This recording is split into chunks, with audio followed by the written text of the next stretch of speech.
Reversing the generational destruction of the family. The destruction of the traditional family and the reformatting of the modern version is a key indicator of the value systems that have driven this change. And the end game of this force is undeniably demonic. Through the media, it began with a slow moral corruption and an attack of the status quo. Think Woodstock, hippies, free love, drugs, etc. Although these changes were planned and implemented centuries before. The decline of the traditional family began to increase pace at the beginning of what is known as the sexual revolution. This was a time when men and women began to experience the liberation of self, self-empowerment, self-expression, self-service, self-awareness, women becoming less reliant upon the headship, leadership of men, and even becoming in some cases anti-family, men becoming in some cases incapable to lead.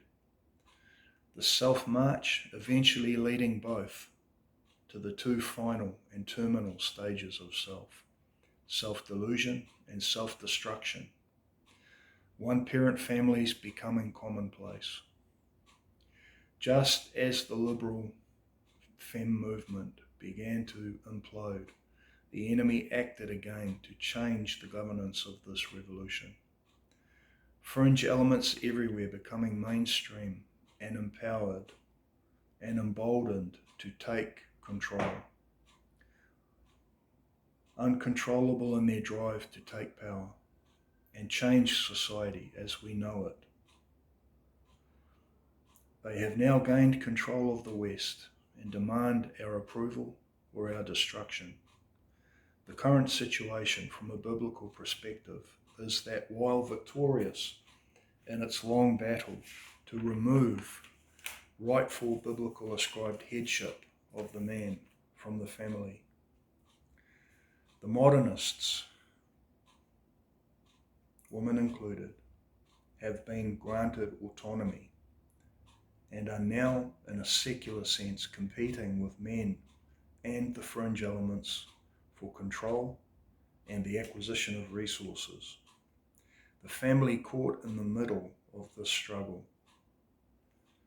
But this is unwinnable for all, especially the woman, who knowingly or unknowingly are becoming ever more masculine and a turn-off to traditional men, who I put forward are still the majority, and needing loving feminine women. You see, no one is arguing that every working person should not be paid the same. Of course they should be. Most men believe in rightful equality, and if this is feminism, we are with you. But who looks after the children? The man? The government? Who? If they want children at all. So while the modernists change the culture, enforcing and engineering change after change upon the family, helping governments to remove the man from the home, and in removing so his power, his kids, and all that is his, they have become self-serving and unmarriageable. Men have in fact had enough and are now in many cases anti-marriage, or should I say anti-Western marriage. Now pursuing options overseas with more traditional women who are virtuous, seeking true marriage and family as feminine supportive partners. And unfortunately, this mindset can never now be reversed. In truth, men are truly discriminated against and penalised for everything they do in Western democracy. So the war has truly been lost by men. But modern women are both the victor and the loser at the same time.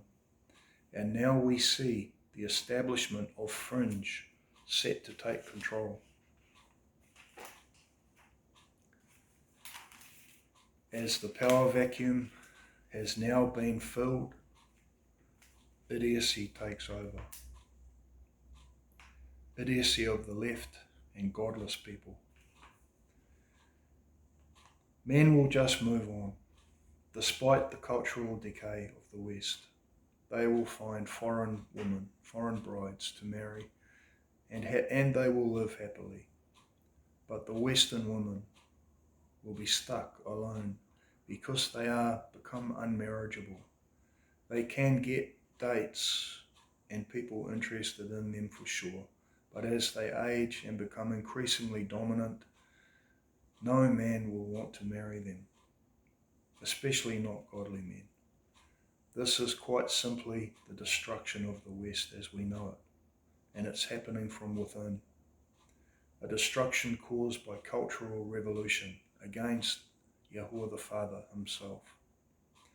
We must be ready for this decline because it is now and rapidly approaching.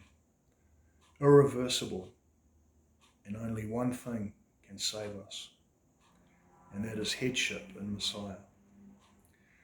Godly people acting in a godly way to save themselves and society as a whole by separation from this lawlessness. This is why we are told to come out of her, meaning the Western Babylonian-inspired cabal of nations called Mystery Babylon, who sits upon many waters, as many countries and proclaiming Judeo-Christian values but having none. We are to remove ourselves from this corruption and to seek true headship in Messiah. And we need to act before it's too late. Men, start your family with wholesome traditional women. Woman, seek a godly man and honor him as your headship, the leader of your family. We all must teach the children in the ways of Yahuwah. Remove your children from public school if possible in favor of online or homeschooling, and install Yahuwah the Father and his Messiah as your headship. Read the Bible and seek the truth in his word, then to do it. And congregate with others who do likewise. The situation now is dire. Lawlessness is everywhere. We need community in Messiah. This is the only way of saving the modern family, not self, but by selflessness. It is so sad that the purpose of headship is protection. So when this is lost, protection is lost. We men love and need our women, but society has alienated them from us. A sure sign of the end of Judeo-Christian culture and leading to the return of our Messiah to judge the nations. Shalom to all.